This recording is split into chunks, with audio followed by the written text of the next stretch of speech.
ಬಲವಾದ ಸೋಲಿನ ಬಳಿಕ ಈಗ ಭಾರತ ಮತ್ತೊಂದು T20 ಸರಣಿಯನ್ನು ಆಡಲಿದೆ. ಈಗ ಆಡ್ತಾ ಇರೋದು ಜಿಂಬಾಬ್ವೆ ವಿರುದ್ಧ. ಆದರೆ ನಾವು ಹಿಂದಿನ ರೀತಿ ಜಿಂಬಾಬ್ವೆಯನ್ನು ಹಗುರವಾಗಿ ಪರಿಗಣಿಸುವಂತಿಲ್ಲ.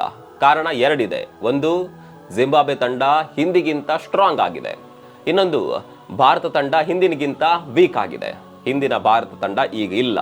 ಹಿಂದೆ ನಾವೆಲ್ಲ ಜಿಂಬಾಬ್ವೆ, ಐರ್ಲೆಂಡ್ ನಂತಹ ತಂಡಗಳು ಬಂದಾಗ ಅದನ್ನ ಪರಿಗಣನೆಗೆ ತೆಗೆದುಕೊಳ್ತಾ ಇಲ್ಲ. ಅದರ ವೀಕ್ಷಕರ ಸಂಖ್ಯೆ ಕೂಡ ಕಡಿಮೆ ಇರ್ತಾ ಇತ್ತು. ಕಾರಣ ಅಂತಹ ಟೀಮ್ಗಳ ಜೊತೆ ಭಾರತ ಸುಲಭದಲ್ಲೇ ಗೆಲುವು ದಾಖಲಿಸುತ್ತೆ. ಹೀಗಾಗಿ ಪಂದ್ಯಾಟಗಳು ಅಷ್ಟು ಫೈಟ್ ಕೂಡ ಬರೋದಿಲ್ಲ. ಸುಲಭವಾಗಿ ಏಕಪಕ್ಷೀಯವಾಗಿ ಭಾರತ ಜಯಗಳಿಸುತ್ತೆ ಅನ್ನುವಂಥ ಕಾರಣಕ್ಕಾಗಿ ಈ ಸರಣಿಗಳಿಗೆ ಅಷ್ಟೊಂದು ವೀಕ್ಷಣೆ ಕೂಡ ಇರಲಿಲ್ಲ, ಅಷ್ಟೊಂದು ಪ್ರಾಮುಖ್ಯತೆ ಕೂಡ ಇರಲಿಲ್ಲ. ಆದರೆ ಯಾವಾಗ ಐರ್ಲೆಂಡ್ನ ಬಿ ತಂಡ ಭಾರತವನ್ನು ಸೋಲಿಸ್ತೋ ಅಲ್ಲಿಂದ ಈ ಮ್ಯಾಚ್ಗಳು ಕೂಡ ಈಗ ಫೈಟ್ ಆಗೋದಕ್ಕೆ ಶುರುವಾಗಿದೆ.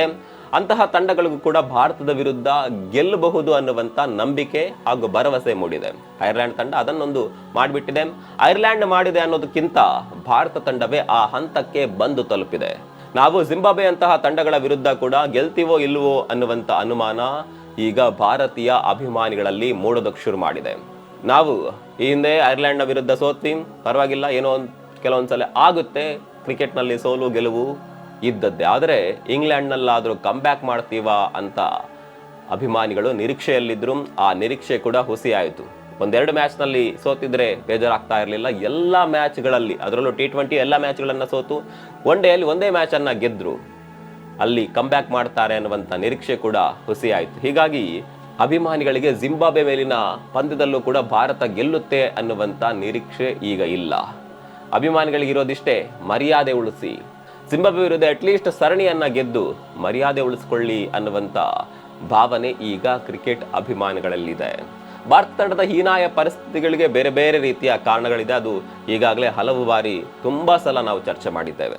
ಆದರೆ ಈಗ ಕಮ್ ಬ್ಯಾಕ್ ಮಾಡಲೇಬೇಕಾದಂಥ ಅನಿವಾರ್ಯತೆ ಇದೆ.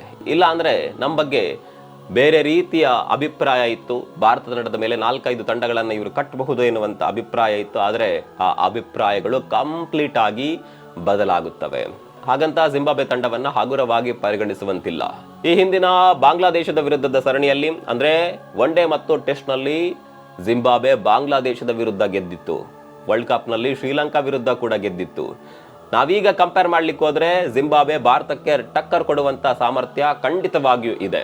ಅದರಲ್ಲಿ ಸಿಕಂದರ್ ರಾಜಾ ಅಂತಹ ಅನುಭವಿ ಆಟಗಾರರಿದ್ದಾರೆ, ಹೊಸ ಪ್ರತಿಭೆಗಳಿದ್ದಾರೆ, ವೇಗಿಗಳಿದ್ದಾರೆ. ಹೀಗಾಗಿ ಜಿಂಬಾಬ್ವೆಯಲ್ಲಿ ಭಾರತ ಅಷ್ಟು ಸುಲಭವಾಗಿ ಗೆಲ್ಲೋದಕ್ಕೆ ಸಾಧ್ಯವಿಲ್ಲ ಮೇಲ್ನೋಟಕ್ಕೆ ನೋಡಿದಾಗ.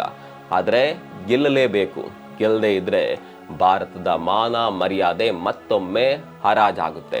ನಿಮ್ಮ ಪ್ರಕಾರ ಜಿಂಬಾಬ್ವೆಯಲ್ಲಿ ಭಾರತ ಯಾವ ರೀತಿ ಕಮ್ ಬ್ಯಾಕ್ ಮಾಡಬಹುದು? ಏನೆಲ್ಲ ಹೊಸ ಪ್ರಯತ್ನಗಳನ್ನು ಮಾಡಬೇಕು? ಯಾವ ತಪ್ಪುಗಳನ್ನು ತಿದ್ದುಕೊಳ್ಳಬೇಕು? ಕಾಮೆಂಟ್ ಮಾಡಿ.